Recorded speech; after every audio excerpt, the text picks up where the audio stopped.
পূর্ব বর্ধমান জেলার কেতুগ্রামের সীতাহাটি গ্রাম পঞ্চায়েতে মহিলা কর্মীদের উদ্যোগে অনুষ্ঠিত হল উন্নয়নের পাঁচালী।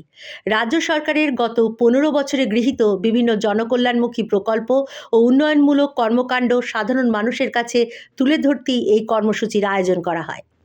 সীতাহাটি বাসস্ট্যান্ড থেকে শুরু করে উদ্ধারণপুর বাজার পর্যন্ত পদযাত্রার মাধ্যমে উন্নয়নের পাঁচালী পাঠ করতে করতে এগিয়ে যান তৃণমূল কংগ্রেসের মহিলা নেতৃত্ব ও কর্মীরা। পাঁচালীর ছন্দে ছন্দে উঠে আসে স্বাস্থ্য, শিক্ষা, নারী ক্ষমতায়ন, সামাজিক সুরক্ষা ও পরিকাঠামো উন্নয়নে সরকারের সাফল্যের কথা।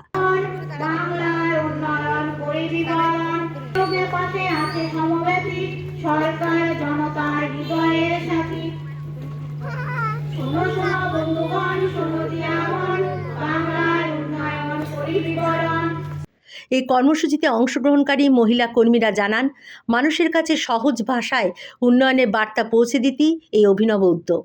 পথ চলতি সাধারণ মানুষও থেমে দাঁড়িয়ে আগ্রহের সঙ্গে পাঁচালী শোনেন এবং কর্মসূচিকে স্বাগত জানান। আজ উন্নয়নের পাঁচালী অনুষ্ঠানে আমরা উদ্ধারণপুর খেয়াঘাট বাসস্ট্যান্ড থেকে উদ্ধারণপুরের র্যালি, বাজারের ভিতর দিয়ে র্যালি করে এসেছি। উন্নয়নের পাঁচালী হিসাবে আমরা আরও গ্রামে গ্রামে বসবো। আর আমাদের কেতুগ্রামের বিধায়ক শেখ শাহনওয়াজের নির্দেশে আমরা এই উন্নয়নের পাঁচালীটা চালু করেছি এবং প্রত্যেকটা গ্রামে বসবো আমরা, আর দিদি যে উন্নয়ন করেছে তার কথা আমরা প্রচার করব।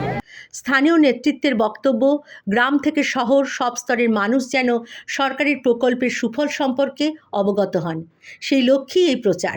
ভবিষ্যতে এই ধরনের কর্মসূচি চলবে বলে জানান তাঁরা। কেতুগ্রাম থেকে বেদান্তিকা ভট্টাচার্যের রিপোর্ট, পাবলিক নিউজ, কাটোয়া।